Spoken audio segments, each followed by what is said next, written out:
Welcome to another live editing session.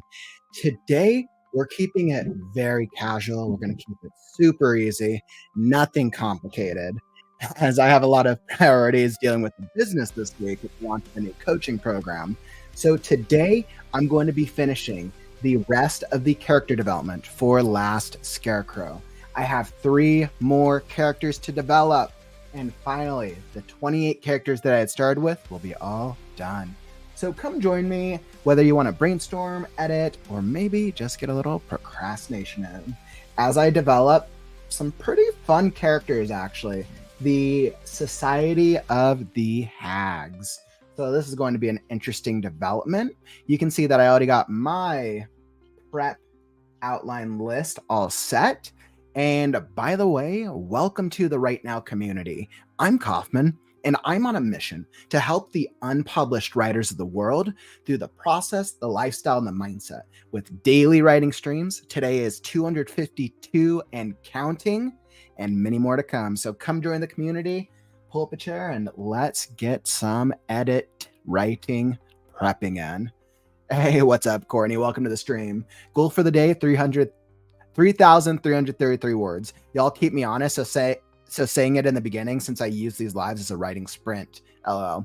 Well, Courtney, you're in luck. So you know that previously when I was working on the rough draft, the editing sessions, or the daily, like the Kauffman Writes episodes, I was like, I guess I should throw up the Kauffman Writes logo, frame them around a lot more writing sprints. So when I start on the second draft, I'm going to start returning to a bit more of using writing sprints as an actual framework. Writing sprints hasn't really worked while I'm prepping, but I'm going to be able to reincorporate it into the second draft as I start editing the draft itself. Additionally, I also have a new writing software I'm going to start testing out next week, which will also incorporate writing sprints and word count a little bit more effectively. So definitely keep the writing. That's a really great goal for the day. Hey, what's up, Marta? Welcome to the stream, my friend. I know it's super late for you, keeping up the Polish community over here. I submitted a short story to Kaleidoscript because Melissa told me there's a contest. Yes, the Kaleidoscript magazine is a really cool community over with Ian and Melissa. They have a very wide-growing community. They're very much focused on nonfiction and kind of like fiction, more. They tend to do a lot more like memoir type stories. They tend to do like memoir, nonfiction. They do have a flash fiction segment, which is actually super cool. They have a really growing community over with Kaleidoscript magazine. It is a digital online magazine. I partnered with them before, and I think I might still have an affiliate. I forgot if I still have my affiliate link. I had an affiliate link with them at one point in time, but they definitely do one magazine issue every quarter. So definitely worth subscribing if you really want to read some like great real life stories that are super motivational. Definitely worth checking out. I believe their next issue probably launches in October. I believe. Fingers crossed. I'll usually check in with them, but I'm pretty sure their next issue is in October, which means the deadline is probably coming up. Ooh, horror stories are fun. Ooh, we love horror stories. Of all the story types that we get through the live stream, horror and thriller is always everyone's favorite to watch. You got here like the day before you finished. You know what? It's all a process, my friend. I know some people, some members in the community have been here since the beginning. Some get here at different points of the journey. The great thing is you get to come chill at whatever part of the journey you stick around with me for, and I'll still be here, whether or not members or writers need to take a break. Maybe they're not as passionate about writing. I'll still be here because writing is my life. And eventually, hopefully, January 1st, 2025, I will have the Last Scarecrow ready to publish. And whether you saw parts of it or you helped with some of the development, you will finally get to see the finished product of the Last Scarecrow. I enjoy the chatter music. It pushes me. That's one of the cool things that I always enjoy about writing communities. I feel like they always give me that that drive to just like keep writing, at least stay motivated. Which that's a really great start. Like I said, Ian and Melissa are really awesome. I think that's a great way to start, Marta. Absolutely. I know they're also always looking for support and more help with their team. So I would definitely recommend reaching out to them if you ever want to get more involved. But Melissa and Ian are super, super cool. I know we've chatted a little bit about Kaleidoscript before. So really, really awesome. If you're interested in getting more involved with them, Marta, I can always connect you with them if you want to chat more. I'm here for the crow stuff, Ian, afterwards. I was like, Courtney, maybe one of the first products I launch is a plushie. After I had Carissa Granton over with Worthy Comic, she's literally like the merchandise queen. I was like, she has like so many tips for merchandising. I never even thought people would like that sort of thing. But I mean, online shopping's pretty popular, so I guess I'm not surprised. Hey, what's up, LeMay? Welcome, my friend. I want to show them that I'm willing to co-work with them. Well, you've definitely gone in the right direction. Absolutely. Awesome. Yeah, Marta, just give me a reminder. Today I'm a little swamped, but give me a reminder tomorrow or next week, and I'll connect you with them if you want to chat more. Because I know they're really looking for good, solid help with their team. All right, so let's get into it. Welcome to a live editing session.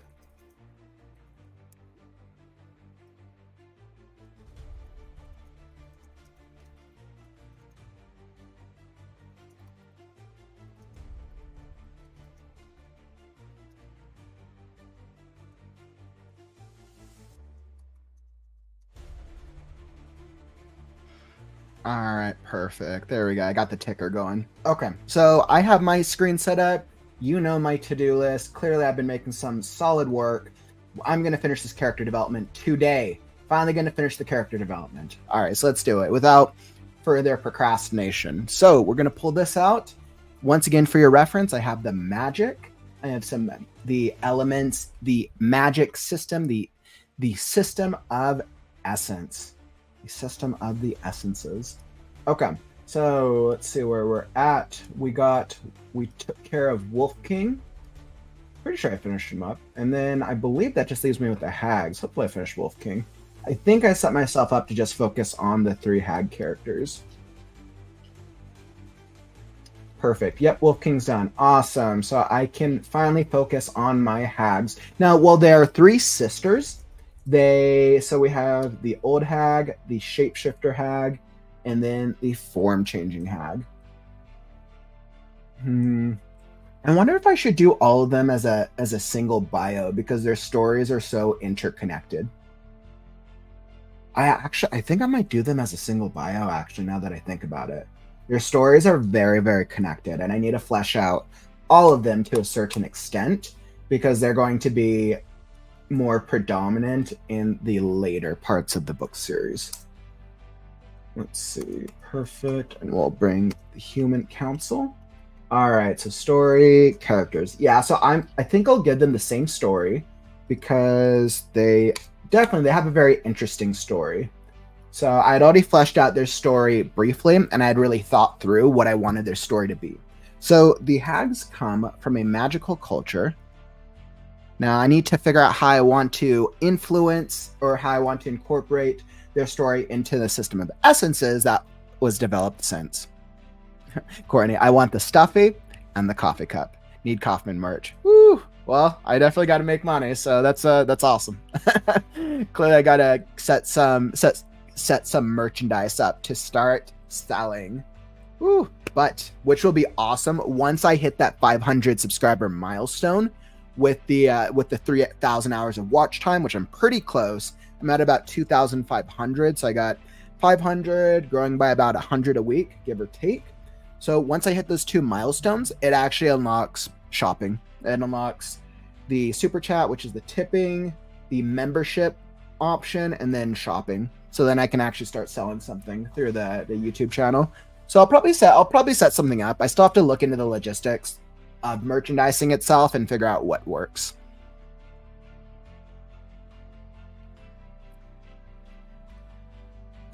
Melissa called me today while taking a shower. Awesome. Well, it sounds like you got a good connect already, Marta. That's awesome.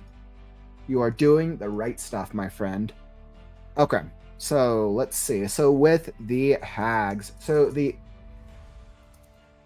hags were actually, I need my timeline, not my magic right now. Where is my timeline?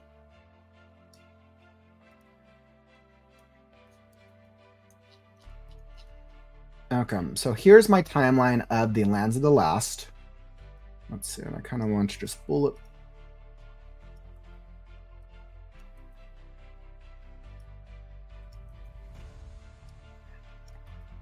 Okay, so the hags were, let's see, I want to say that they probably came to power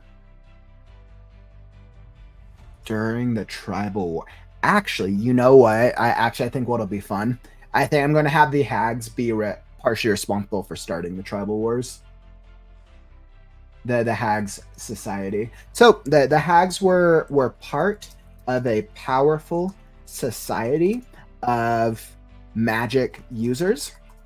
The hags were part of a powerful society of magic users who were magic users. Let's see. And I still have to kind of figure out their creature type. I don't think I actually want the hags to be animals, but I don't want them to be human. I logistically want them to be creatures. I want them to be a creature type. So I need to figure out specifically what they are. And I think that's part of what I need to figure out right now. I have a good gist of their backstory.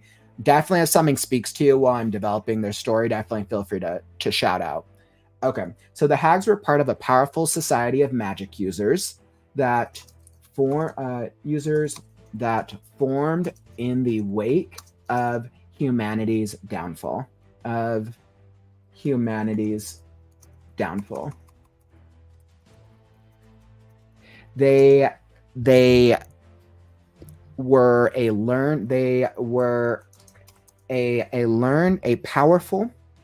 were a powerful and intelligent group of creatures. They were a powerful, intelligent group of creatures who had formed. They were a powerful and intelligent group of creatures who had come together to share their knowledge and power.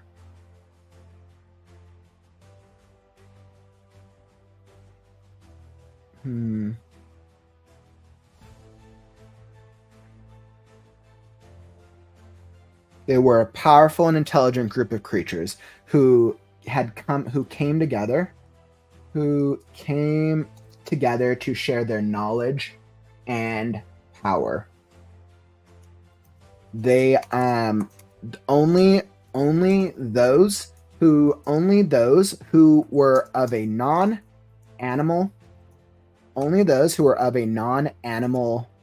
animalistic form and had obtained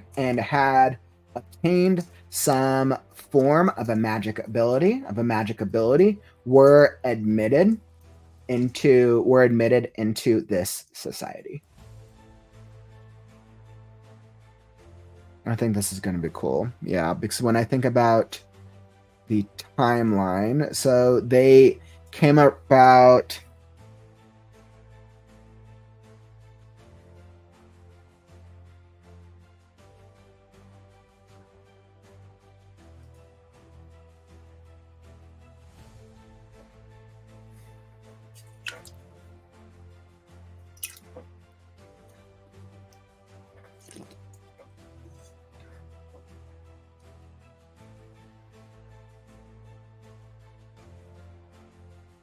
Okay, only those who were of a non-animalistic form and had obtained some magic ability had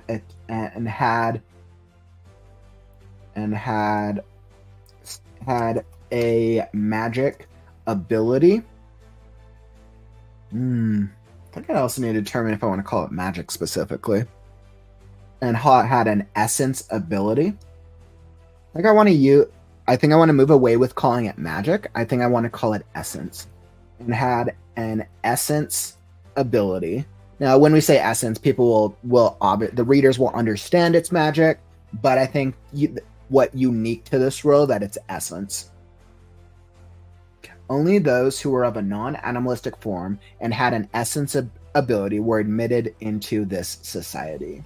They considered themselves the record keepers of the world. They consider themselves the record keepers of the world and fought to protect written histories, while also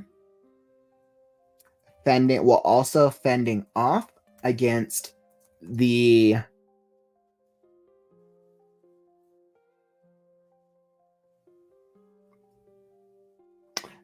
society. They consider themselves the record keepers of the world.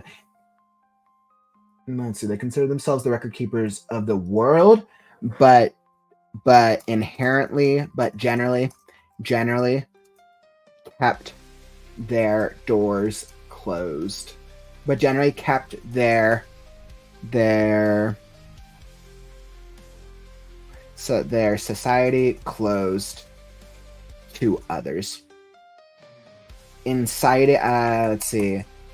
generally kept their society closed to others, kept their society walled off to others, and insinuating that animals had become lesser beasts and would only bring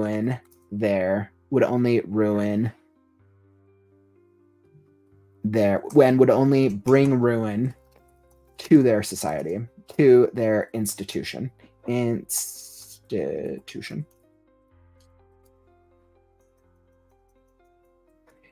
They fought to protect the written histories. Of the world, while also fending off against the attacks of the society of the only other notable society in this time period, the Society of the Locks. The Society of the Locks. Basically, the Locks versus the Hags. The Society of the Locks. The Locks were a much darker society. The Locks were a much darker society formed of animals.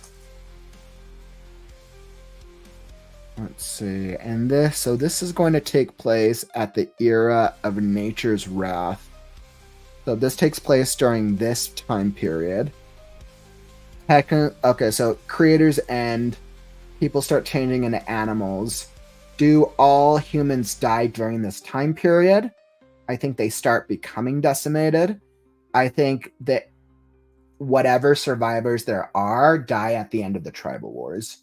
I think there might be some survivors, but I think the tribal wars decimates the remaining human population. The Locks were a much darker society formed of animals. We're a much darker society formed of animals,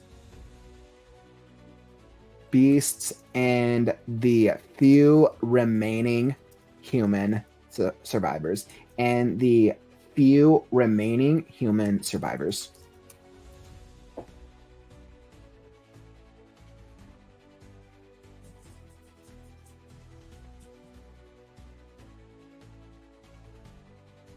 The Locks were a much darker society formed of animals, beasts, and the few remaining human survivors. They practiced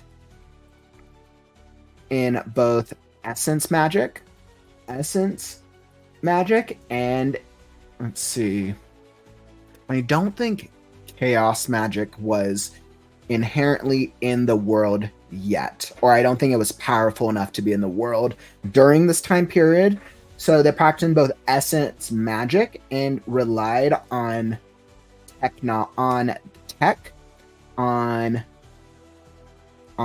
tech. They practiced in both essence magic. They practiced essence magic while also relying on powerful tech. Let's see. They infused essence. Okay, so they infused their essence abilities with tech, with powerful tech to, let's see, they infused their essence abilities with powerful tech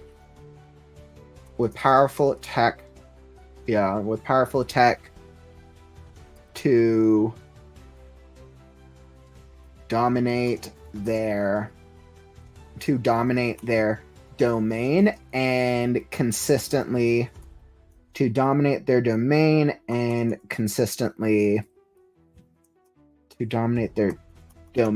while they infuse their essence abilities with powerful tech to dominate their domain. While they accepted any and all survivors, animal, beast, or human, those who joined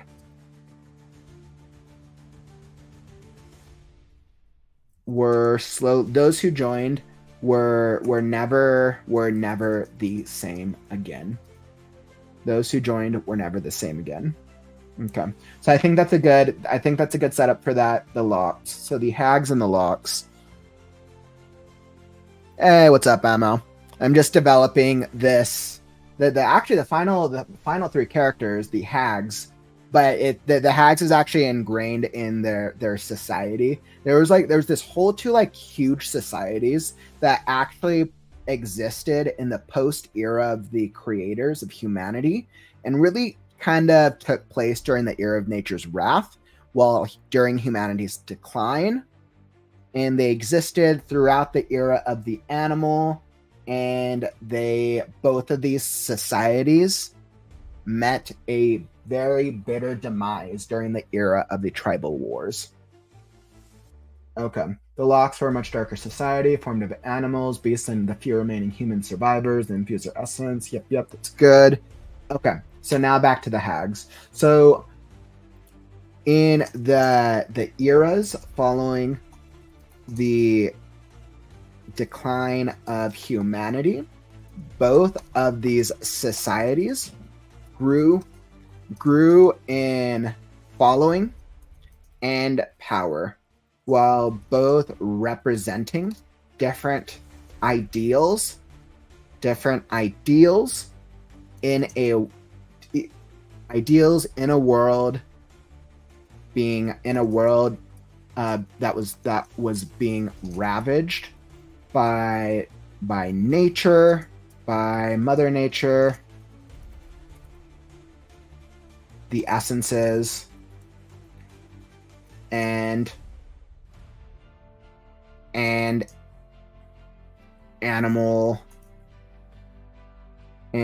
animals.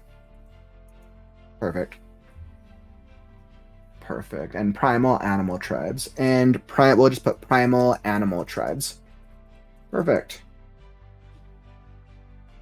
These two societies were the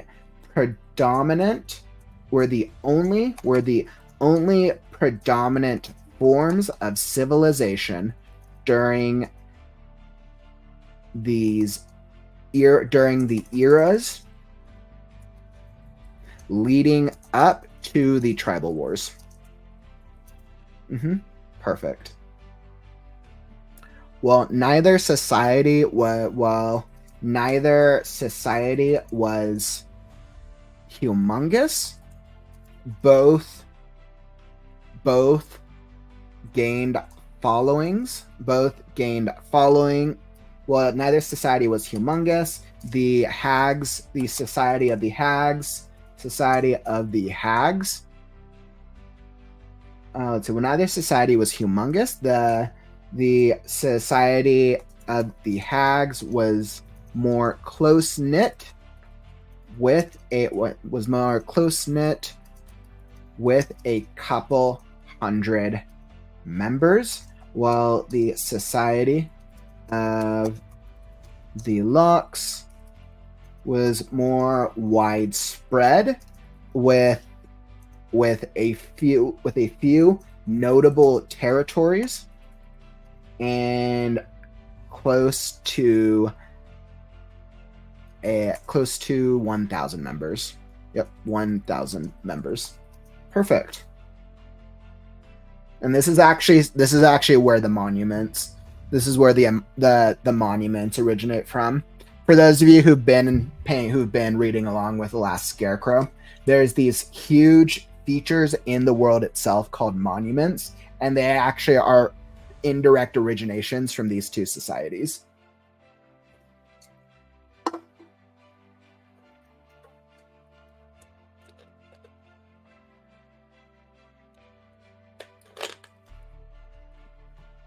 Okay, so I think that's a good history of these two societies. Now, how do our three hags come into it? So let's tie this off. During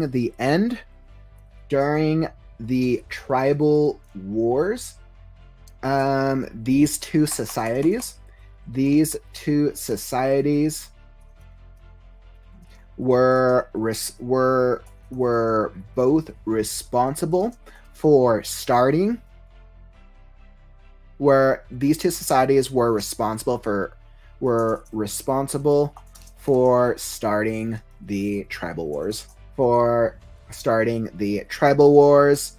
With acts of atrocious nature that killed many. All right. Throughout the era of the tribal wars, let's see, how long did the tribal wars last? Let me think. I would say that the tribal wars lasted probably roughly one lifetime. So the tribal wars lasted, when I ask about how long, so I'm going to say this lasted about 100 years. The tribal wars were roughly 100 years, we'll put ish. Throughout the era of the tribal wars, these two societies were in constant conflict against one another. Going at another, trying all means of essence and tech, relying on all means of essence, tech, and artifacts to gain control of what is later to gain control of landmarks, of certain landmarks, to gain control of certain landmarks and artifacts, tech and artifacts to gain control of certain landmarks, later referred to as monuments. These monuments were notable for housing. These monuments were notable for housing the core essence, the core essences. I think that works. Yeah, okay. These monuments were notable for housing the core essences. And then how did it end? At the conclusion, at sometime near the end of the tribal wars,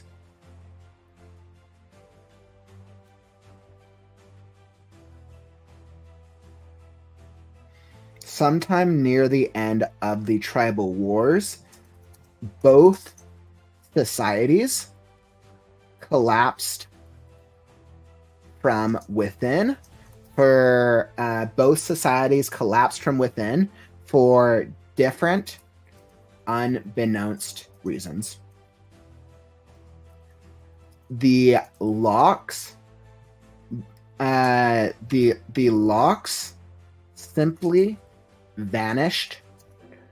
Every member of the locks simply vanished from existence. Every member of the locks, one day, every member of the locks simply vanished from existence with no rhyme or reason. One day, every member of the locks simply vanished from existence with no rhyme or reason, leaving their domain and all controlled territory abandoned and later ravaged by Mother Nature.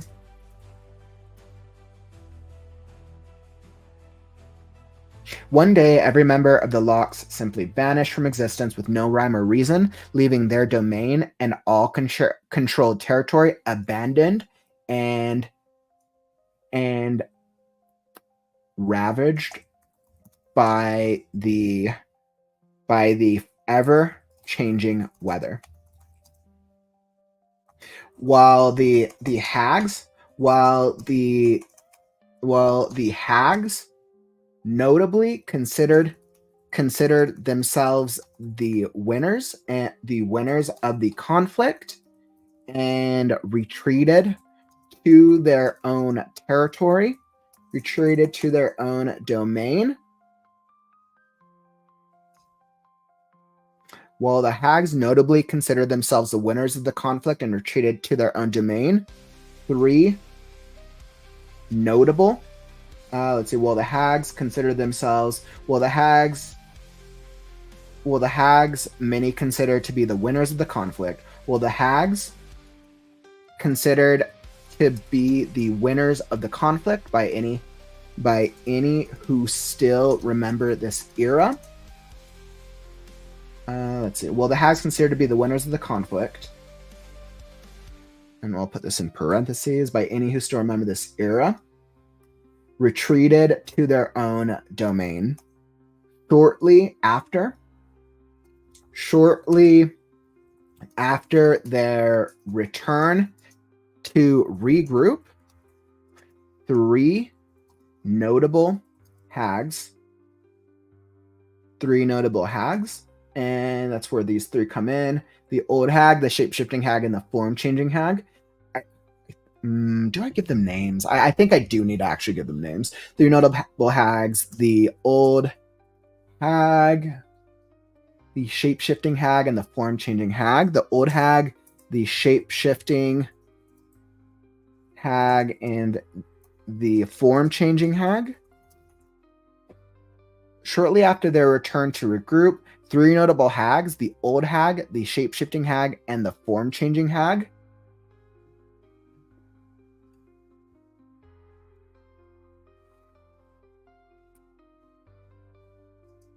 staged a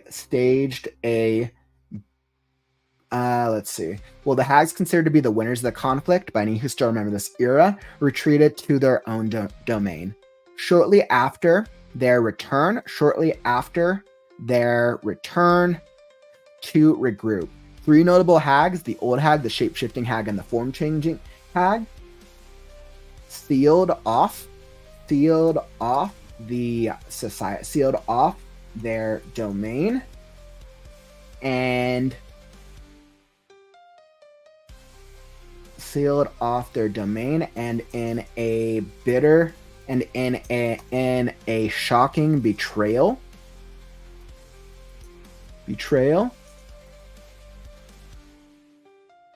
slaughtered every single member of every single living hag alive. Yeah, well, the hags considered to be the winners of the conflict, by any who still remember this era, retreated to their own domain. Shortly after their return to a group, 3 notable hags, the old hag, the shape-shifting hag, and the form-changing hag, sealed off their domain and, in a shocking betrayal, slaughtered every single living hag alive. While none ever heard, while their domain remained sealed off, no word of the, while their domain remained sealed off, no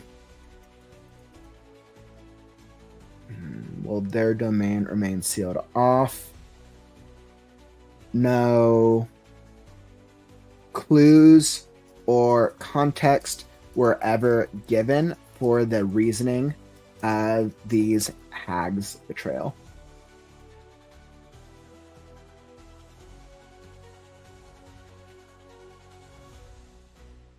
While their domain remained sealed off, no clues or context were ever given for the reasoning of these hags' betrayal.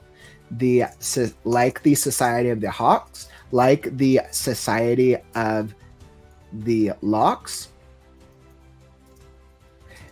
the hags, like the Society of the Locks, the existence of the hags soon became a memory turned myth.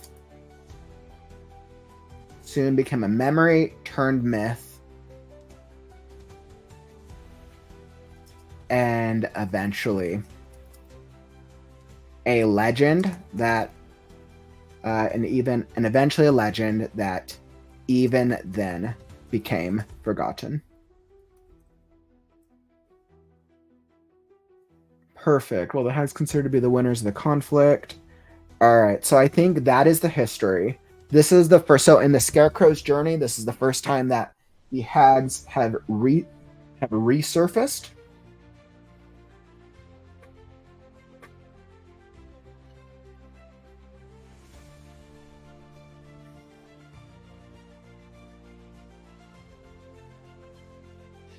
And some of this conflict between the hags and the locks will actually be a little bit more predominant in later books.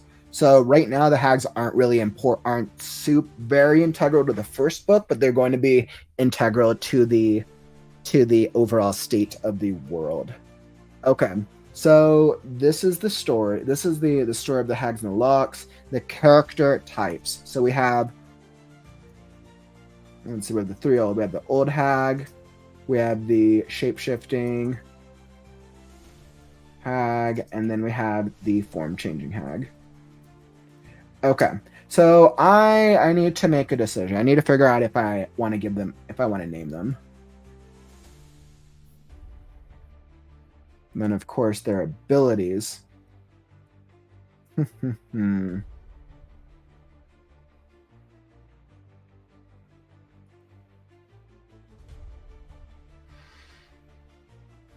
What do I want to do about these three? So I'm very happy with their history. I really like how their history came out. By the way, I'm just looking in the chat. Neil, glad to have you in here, my friend. And Stephanie, good to see you too. Hopefully the writing process is treating you two well today. I'm trying to make a decision on. I need to figure out if I want to give these characters names or not. I can't. I feel pretty good about how some of the creatures in the world, some of the animals have names and others don't. I think that actually fits into the world very well. But for these hag characters, I can't determine. All right, so let's think about. So I need to think about what are they currently serving right now. So right now we have the old hag is a seer. The shape-shifting hag is obviously shape-shifting. Animal, let's say animal shape-shifting. And then the form-changing hag is object shape-shifting.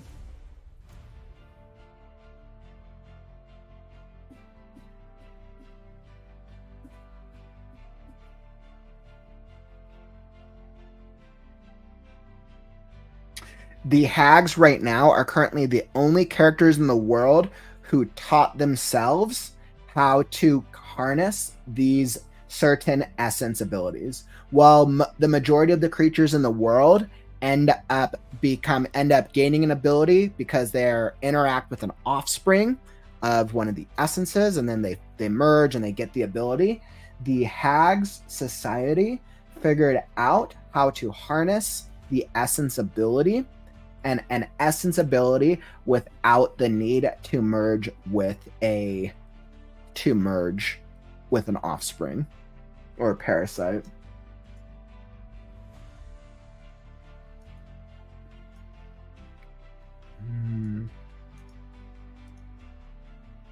They also all have a form of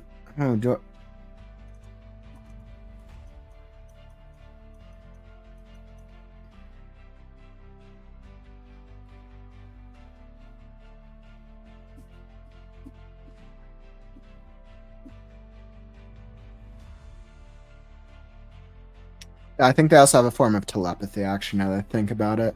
Telepathy. I need to make sure. Yeah. Yeah, so all three of them have a form of telepathy. And inherently, I think they have something. So it's almost like they kind of have like a tribal ability in a way. So these are their individual abilities. And then they also have, and I guess I'll just put all hags. I'll just put tribal hag abilities.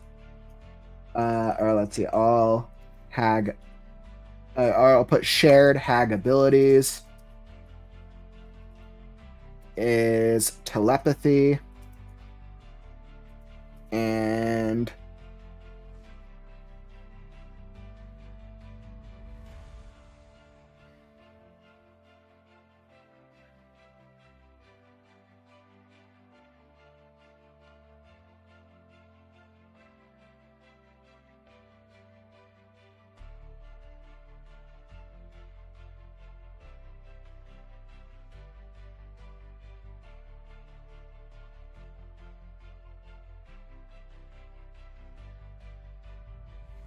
ritualistic summoning.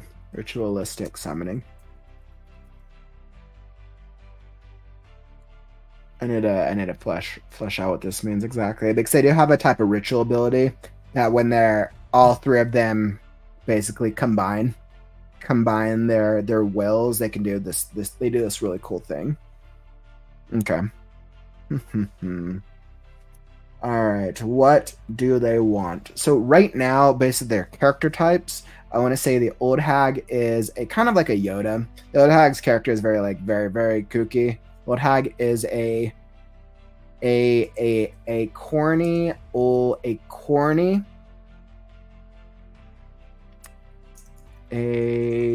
should I put corny a clever eccentric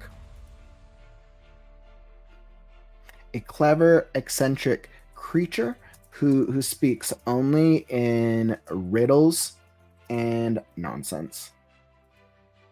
Shape-shifting hag, a quiet, wise, the quiet, wise leader,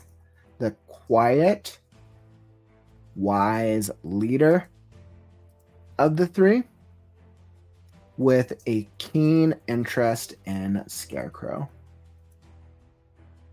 And then the form changing hag, a beautiful young creature.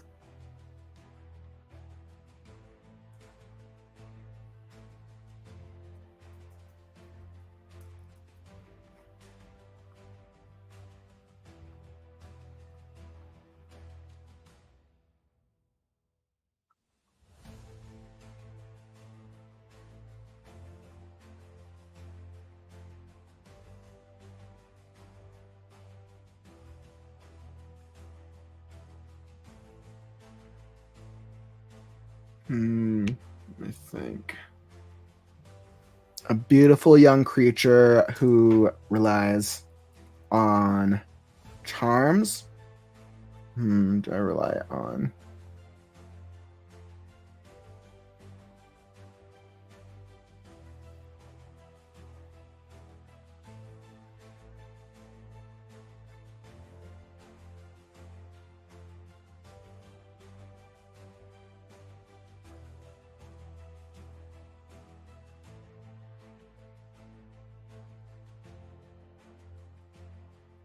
A beautiful young creature who relies on charms. And well, when I say charms, like what? Okay. Because right now she just formed. Maybe I need to change her ability, actually. Maybe that's what I need to do. Instead of changing shape like this one, maybe I give her a different type of ability.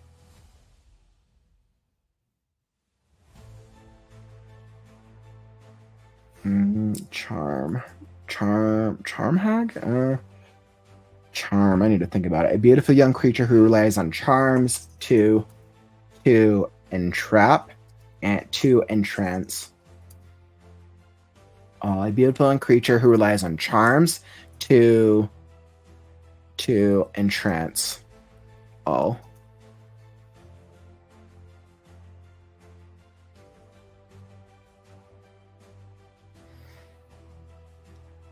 Charm hag. Yeah, I think I do that. I think I'll change her ability. I think that'll give it more flexibility. So object shape shifting. I'm going to do charm so she can. What do I want? Charm hag. She can persuade. She can persuade others to. Is it mind control? Persuade others to.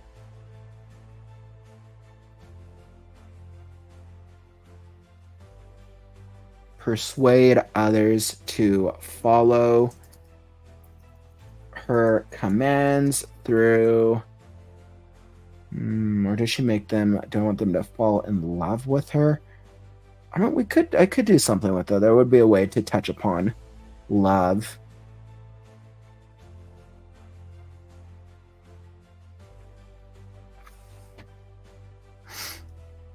I like vaguely recall Hecate. It's been so long since I've read that Greek. I want to say Hecate is with Odysseus, right? Isn't let's see. Hecate. So there are multiple matches. So Greek goddess. So Hecate was a goddess in ancient Greek mythology who presided over magic, spells, witchcraft, and the moon. She was often depicted holding torches, a key, or snakes, and was sometimes accompanied by dogs. Hecate was also associated with doorways and crossroads, and was sometimes depicted with three bodies so she could see in all directions.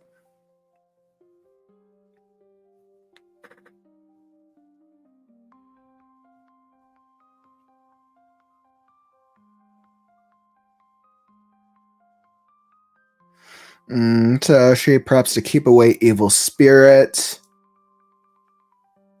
So she's this of god. She's the goddess of sorcery and ghosts.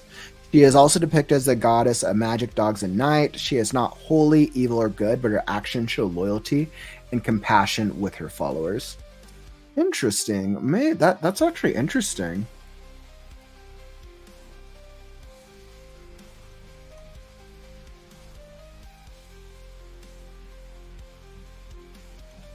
Actually, so ML, thanks for mentioning Hecate. That actually gives me an idea.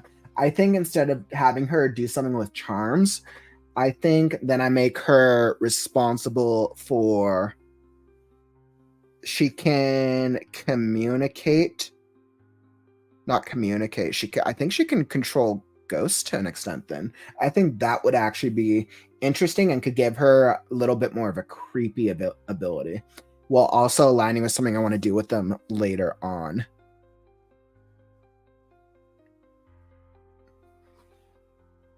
Okay, telepathy and ritualistic summoning.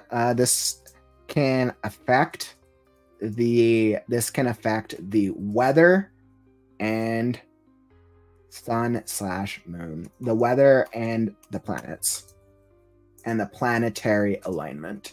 Okay, so that is why they do summoning. So actually, I think I'm going to make her responsible. So something, what will I call her? I will be shape-shifting. So old hag, shape-shifting hag, and we'll just put young hag for now, but her ability is going to be ghosts. She can command the spirits. So she's going to be spirit command, which will actually play very well into my essence.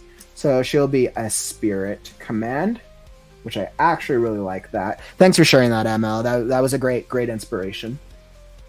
Let's see. So old hag is a seer. Can see seer. She can see the past. She can view the past and some bits of the future. The old hag. I think the hag is where I actually do incorporate prophecy into the fantasy world. I think I need to ask myself how I want to do prophecy a little differently though than the traditional fantasy, than how prophecy is generally handled. That I need to think about. But I think however I do tackle prophecy is going to be handled with the old hag specifically. Shape-shifting hag, animal shape-shifting. She can transform into any animal that she has previously killed. She can only transform into an animal once she's killed it. Hers is going to be darker, but she's going to seem like the wisest of the three. She's actually probably the most dangerous. The young hag is spirit command. She can communicates. She can communicates. Let's see. Can she communicate? Can she call them to her? Communicates. She is not good, but her actions.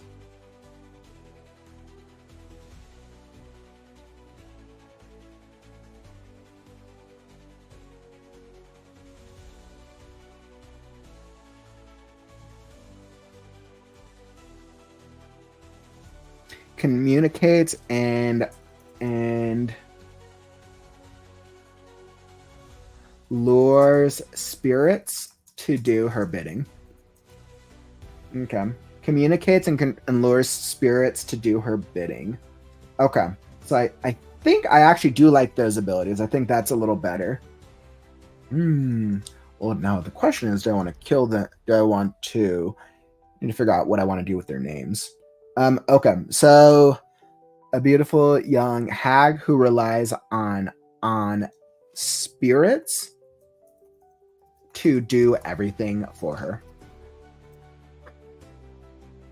Let's see, what do they want? So the old hag wants a clever, eccentric creature who speaks only in riddles and nonsense.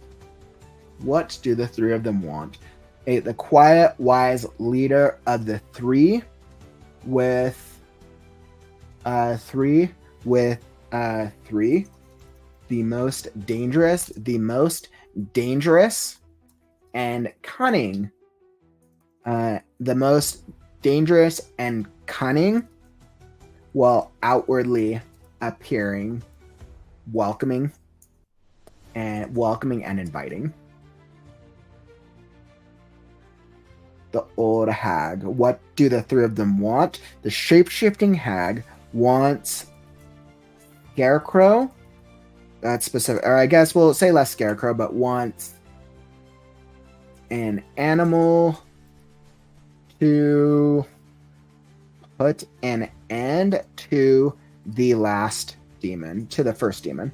The first demon. What is the shapeshifting hag? Searches for an animal to put an end to the first demon. Why don't they do it themselves? Why do they not leave their domain?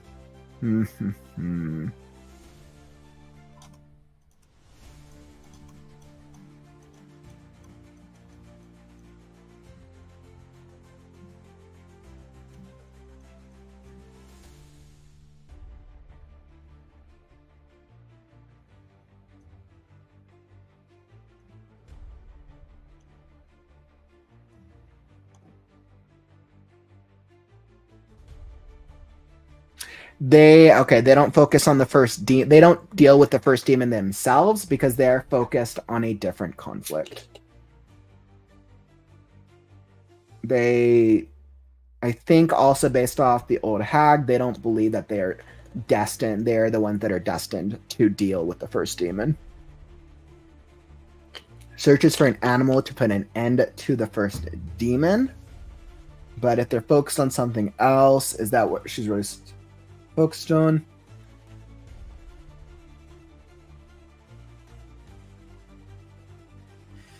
Let's see. Charm hag searches for, what does the charm hag want? Charm hag wants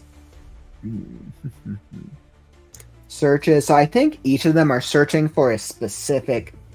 I think each of them are actually searching for a specific figure in the world, which is going to be interesting. So the shapeshifting hag is searching for an animal to put an end to the first demon. The charm hag is searching for a spirit to searches for a spirit to put an end to the first demon. Are they all searching for? Are they all? Well, the hag is searches for a creature to put an end to the first demon based on a prediction. Okay, so right now, I think in the first book, this is what their wants are. I think each of them are searching for a different avenue of a creature, animal. So this old hag is searching for a creature. Shapeshifting hag is focused on animals, and then not the charm hag anymore, but we'll just put the young hag searches for a spirit to put an end to the first demon. This isn't actually what they're looking for in their larger goals, but the first demon is just the beginning.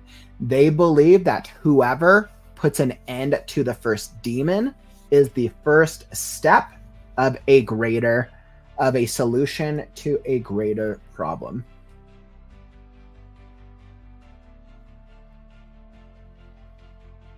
Okay. And I actually think I figured out how I can fix this part of the story a little bit. I think I just have a focus with it just being on Scarecrow.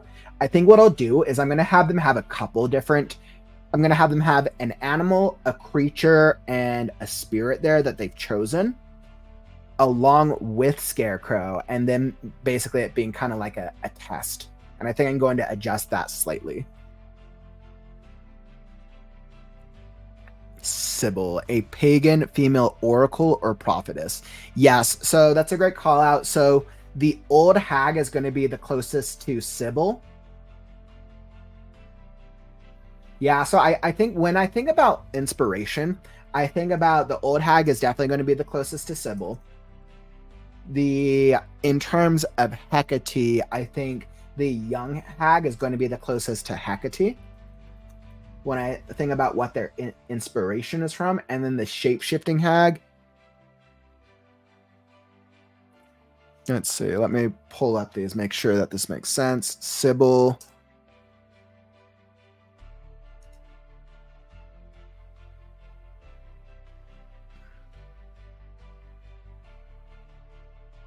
Yeah. So both Sybil and then Heridin Harden. I had heard of Harden before as well. An unpleasant woman who is often angry and often tells other people what to do.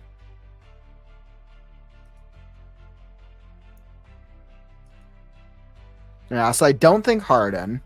I definitely don't think Harden, absolutely. Hey, what's up, Carolyn? Welcome to the stream. We're literally just doing a live editing session right now. I'm working on developing the last 3 of the 28 characters that I'm prepping for my dark fantasy book, The Last Scarecrow. And let's see, shape-shifting hag. I need to think. I think I do have a reference. I think there is a reference for the shape-shifting hag, but I need to think about it. I'm using Power Thesaurus for hag. I love it, ML. Thanks for the help. By the way, if you are getting value out of this type of stream, follow and subscribe. I'm here with the Right Now community every single day, 252 consecutive writing streams and counting. If you're looking for help with the mindset, the lifestyle, the process of writing your first book, getting it published, then come join. We have author interviews. We have live coaching sessions, which we did yesterday. We have our writers group. We have writing sprints, and we have so many more events in the YouTube channel and planned. So smash those buttons and you'll be alerted when we go live. All right, beautiful. So I think I hit a good point. I think I actually feel pretty good with where the characters are right now. Let's see. Okay, so I need to read through their thing, make sure that they make sense. I think their characters are going to definitely need more fleshing out for the overall series, because I think this is kind of just the beginning for their characters. But right now, I think I have fleshed out the background of their society, because it actually did pertain to a previous era of the world. And then I fleshed out their core abilities and what do they want. I'm going to put here, the 3 of them, they want to locate a certain figure to figure as a first step to dealing with a greater problem.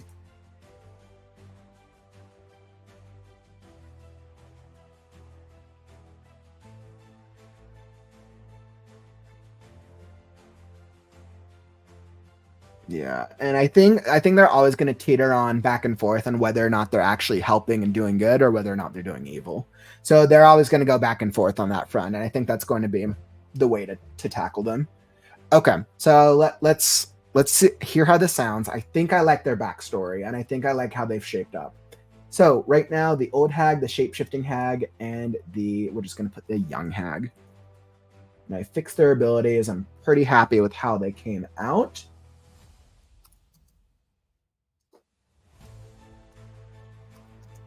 Perfect. So I have the 3 hags. Now I just need to figure out if I want to give them names. That is the one thing.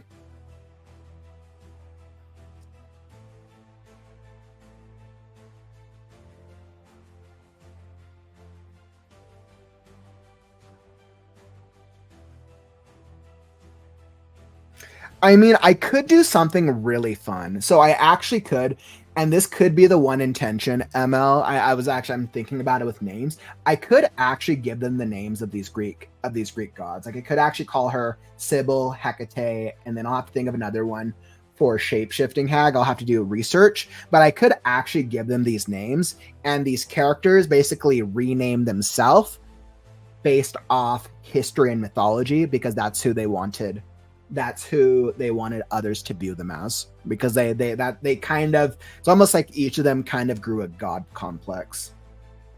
The 3 of them are basically responsible for the entire death of their society. So, all right, let's go read the history. And I think that you were giving me some good ideas here. So the hags were part of a powerful society of magic users that formed in the wake of humanity's downfall. During the era of the creators and the era of nature's wrath. They were a powerful and intelligent group of creatures who came together to share their knowledge and power. Only those who were of a non-animalistic form and had an essence ability were admitted into this society. They considered themselves the record keepers of the world, but but generally kept their society walled off to others, insinuating that animals had become lesser beasts and would only bring ruin to their institution. They fought to protect the written histories of the world while also fending off against the attacks of the only other notable society in this time period, the Society of the Lox. The Lox were a much darker society, formed of animals, beasts, and the few remaining human survivors. They infused their essence abilities with powerful tech to dominate their domains. I'm going to put domains. While they accepted any and all survivors, animal, beast, or human, those who joined were never the same again. In the eras following the decline of humanity, both these societies grew in following and power, while both representing different ideals in a world that was being ravaged by Mother Nature, the essences, and primal animal tribes. And I'll put growing primal animal tribes. These two societies were the only predominant forms of civilization during the eras leading up to the tribal wars, which is during... So they formed in the wake. So they really formed during this era. And then they basically grew in power and dominance throughout the era of the animal, which is interesting because it's actually the few surviving humans were actually in the Society of the Lox. But they were the two societies that grew while animal tribes grew.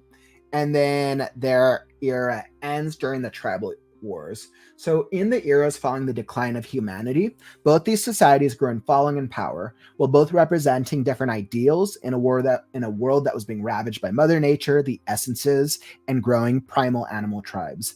These two societies were the only predominant forms of civilization during the eras leading up to the tribal wars. While neither society was humongous, the Society of the Hags was more close-knit, with a couple hundred members, while the Society of the Lox was more widespread, with a few notable territories and close to 1,000 members. These two societies were responsible for starting the tribal wars, with acts of atrocious nature that killed many. Throughout the era of the tribal wars, these two societies were in constant conflict against one another, relying on all means of essence, tech, and artifacts to gain control of certain landmarks, later referred to as monuments. These monuments were notable for housing the core essences. Sometime near the end of the tribal wars, both societies collapsed from within for different unbeknownst reasons. One day, every member of the Lox simply vanished from existence, with no rhyme or reason, leaving their domain and all controlled territories abandoned, haunted, and ravaged by the ever-changing weather. While the Hags were considered to be the winners of the conflict, by any who still remember this era, retreated to their own domain. Shortly after their return to regroup, three notable Hags, the Old Hag, the Shape-Shifting Hag, and the Young Hag, sealed off their domain and, in a shocking betrayal, slaughtered every single living Hag alive.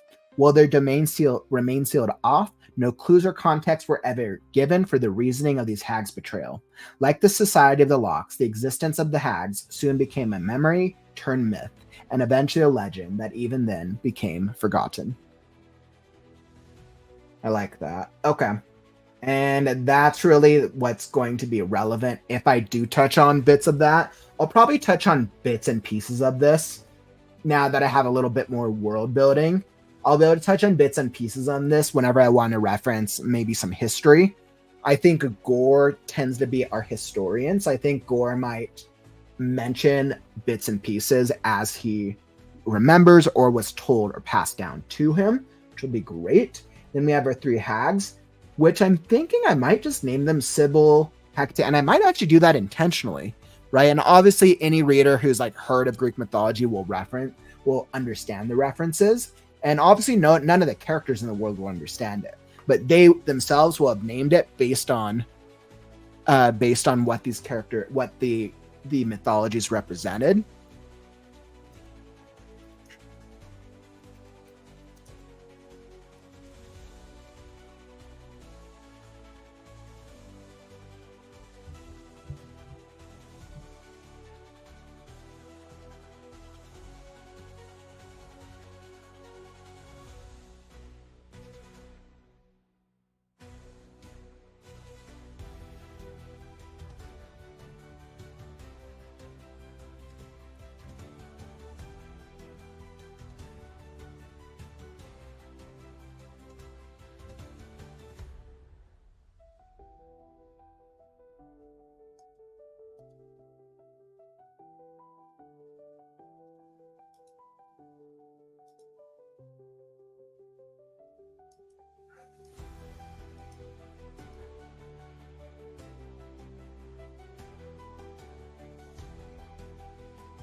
Interesting. So I'm kind of just looking up like witches' names right now. I'm looking up notable witches, and I think I actually do kind of like that. I think from a naming structure, I think it actually makes sense that I specifically call these three witches very notable names. I don't actually think that's their true names, and I think there's actually going to be some. I think I'm going to tie in a magic ability with their actual true names as to being part of their weakness. Similar to how for any of you who know any science fiction fans here, if you're familiar with Doctor Who and the Doctor Who universe, I think I'm going to use a similar contraption with how obviously people call him the Doctor, but how his name, which is never actually mentioned, but how his name is actually a source of his power, his true name, anyways. And I think I'm going to use a similar convention with the hags. I think their true names, I think these are going to be the names that they call themselves. And I think I'll go with Cersei. As I'm looking at these witches, I'm like, technically, it's considered, Morgan Le Fay is considered one of the most well-known seductresses. I'm like, Hecate is considered, let's see.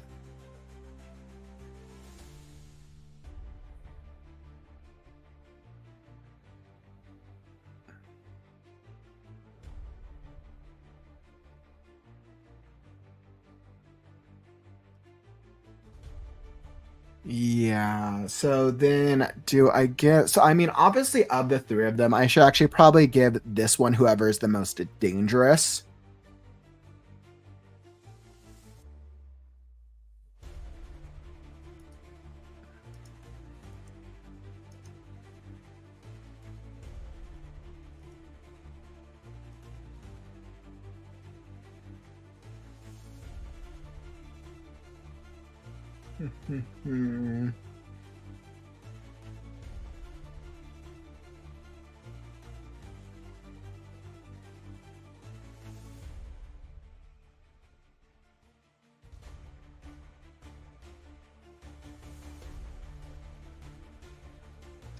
Unless I have their ability, right? Even though each of them have an ability, let's see. I have to think about how vast I want to make their capability and their power. So I think on a power level, I think the three of them are actually pretty powerful. I just need okay. I need to give it some thought in terms of their power level. And I think I really want to think about right now the characters of the world. Every character kind of has specific abilities, which are born of anywhere between 1 to 5 of the different essences. I think what's different with the hags is they've been around for so long. I think they have figured out how to command. I think they figured out how to command the 5 essences, similar to what we actually see Scarecrow do in the finale and during the climax.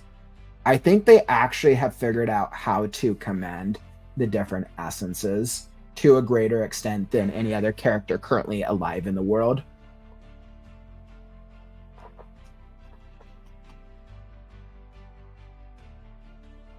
But then if I give them such a great power, then that means they're down. They have to have a really strong weakness or really strong downside for it to be impactful.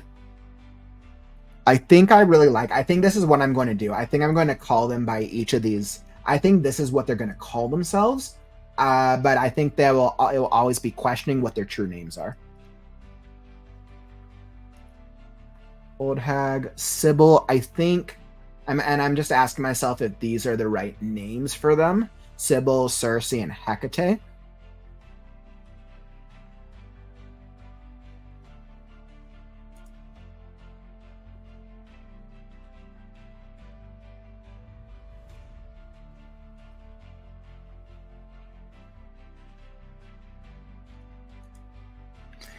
Okay, so Hecate tends to be more of a goddess of crossroads. Okay, so let me think about this. I need to think about if this is actually right for their characters. Sorcery and ghosts.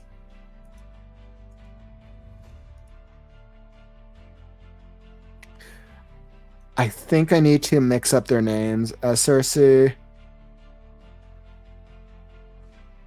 Interesting. So what's interesting is Cersei is considered the daughter of, in some accounts, is considered the daughter of Hecate. Interesting. Well, I could actually play into that. I could play into that actually. Of I could go this because the shapeshifter is definitely the most powerful of the three, and I could do that. I think that might actually make a little bit more sense.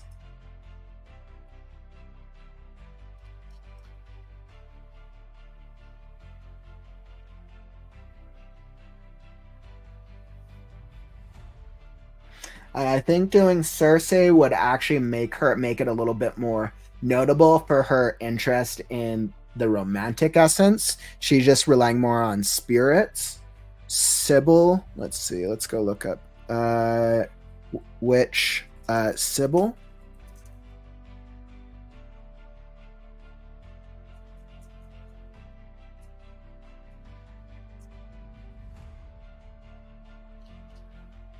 A notable Greek myth, Sybil.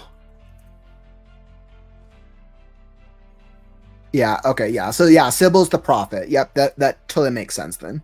The Sybil is a prophetess. So yep, Sybil for our old hag is perfect. And I think this would actually be interesting, making, even though they're all going to appear around the, I mean, technically she's going to appear super young because of her ability, but I think she is actually going to be her daughter then. I think that would be interesting.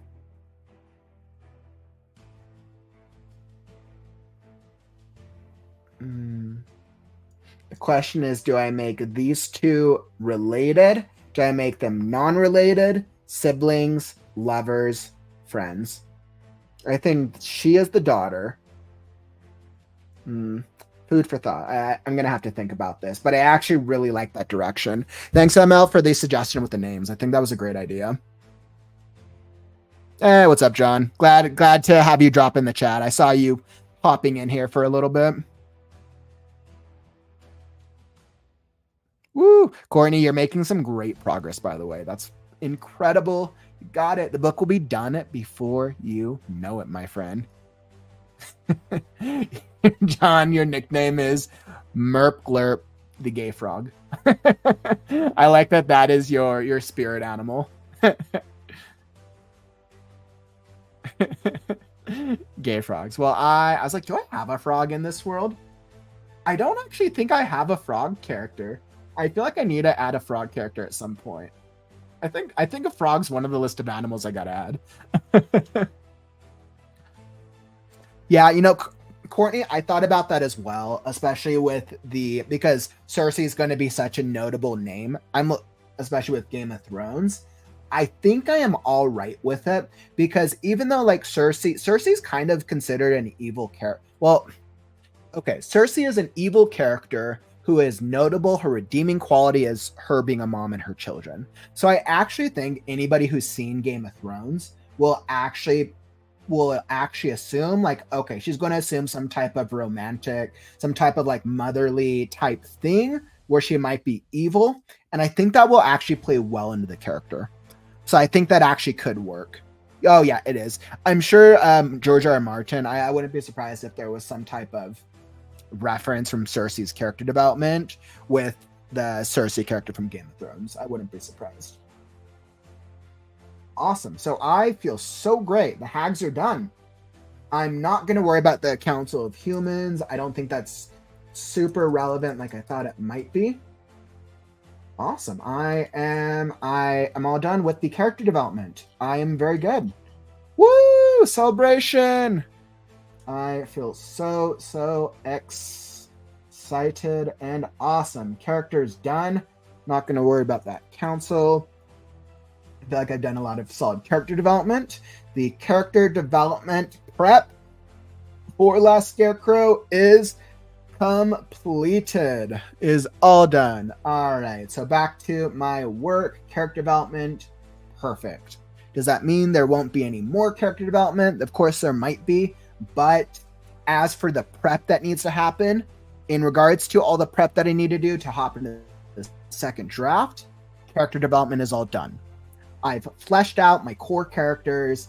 I fleshed out my supporting and my minor characters.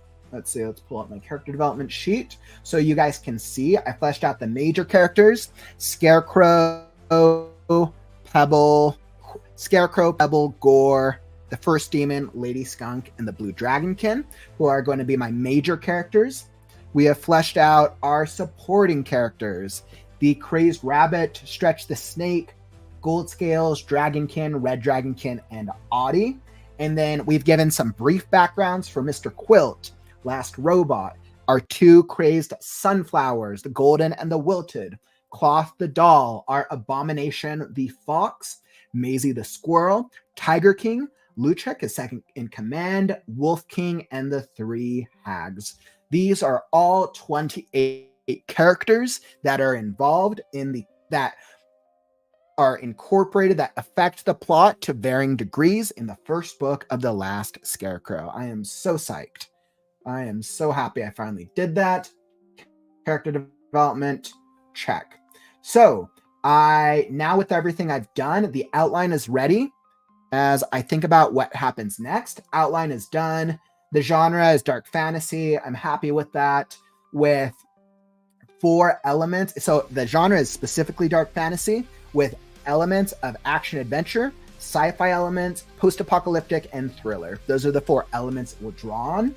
Character development is done. I've fleshed out the weather and all 10 different types of weather environments that affect the world. And I've also fleshed out the magic system, the system of the essences, in addition to the chaos system, which is also another type of magic system in the world, and the nothingness.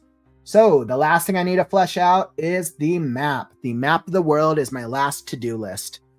And I will probably hop into the map of the world tomorrow. So making great progress. I'll probably figure out what type of map I'm going to use when I get in tomorrow. So tomorrow's stream, I'm going to start playing around with a new writing software, which I'm going to be trying out. I've been going through a couple of different writing softwares, and I think this is the one I'm going to try out. I'll go into that tomorrow. I will also start fleshing out the map making part of it. I haven't decided how in depth that I wanted to make the map. I don't think I need like a final thing right now, but I do think that I need some type of outline. I need to have some type of indication of the overall world layout, specifically because The Last Scarecrow, the book, is essentially an adventure story that travels through the world. So like I need to understand certain landmarks. While I reference a lot of things in the rough draft, I need to get like the visualization of it. And of course I can flesh it out later, but I need a rough draft for it for sure. Awesome. Beautiful. So I made great progress. By the way, NJ, glad to have you in here, my friend. Thanks for stopping by. Mass Toaster. Yes, but trust me, more fun to come, my friend. Much more fun to come. Because once this prep is done, I can finally start on the second draft. And I've really been thinking through, how am I going to tackle the first page? Because when I think about the second draft, I'll show you guys once I start editing it. But I have a very intentional way of approaching the editing process of a second draft, chapter by chapter. In terms of rewrites, how much of the first draft needs to be rewritten, even though I fleshed out a lot of things for the world, there's not a lot that I'm going to have to rewrite per se. There are a lot of things I'm going to have to layer on. I'm going to have to do a degree of foreshadowing for every single chapter, a degree of world building, and layering on what I already have there. In terms of a complete rewrite of the chapter, I want to say the rough draft ended with about 50 chapters, I believe, including the epilogue. I would say that I'll probably have to rewrite maybe like 5 of the chapters, maybe, depending. Like I know the first 2 chapters I'm going to have to rewrite because I need to just make them more engaging, and they need to be like the most incredible experience to pull somebody into the story. And I've been coming up with some ideas. I'm going to play around with something that'll work out fun for the first chapter, so it's actually engaging, but we'll get to start on that next week finally. Now, I think that the editing of the second draft will probably take me about 2 to 3 months. We'll see. Fingers crossed I can do it in 2 months, but we'll see based on the timeline. And then I will pull it off the stream, send it to an editor, and the next time that y'all will see it after the second draft will be when I start putting out ARC copies and advanced copies and start launching the pre-release with an anticipated date of a January 1st, 2025 release date. But it's still about 5 months away. September, October, November, December, January. Yeah, so about 4 to 5 months away. So we'll see as it gets closer. I'm fine with pushing the date out, but I would love to have it ready by January 1st. I think having written the full book in a 366-day consecutive period will be a really cool thing to be able to speak to. Awesome. And it sounds like I'm not the only one here making progress. So that's actually super exciting. I went with WordStar 7 for my writing program. Ooh, that's actually super exciting. WordStar 7. I'm curious why you went with WordStar 7 specifically. What was the inspiration for that? Awesome. So with that being said, we got some good work done today. I feel super excited, and we are going to now get to creative writing on the morrow.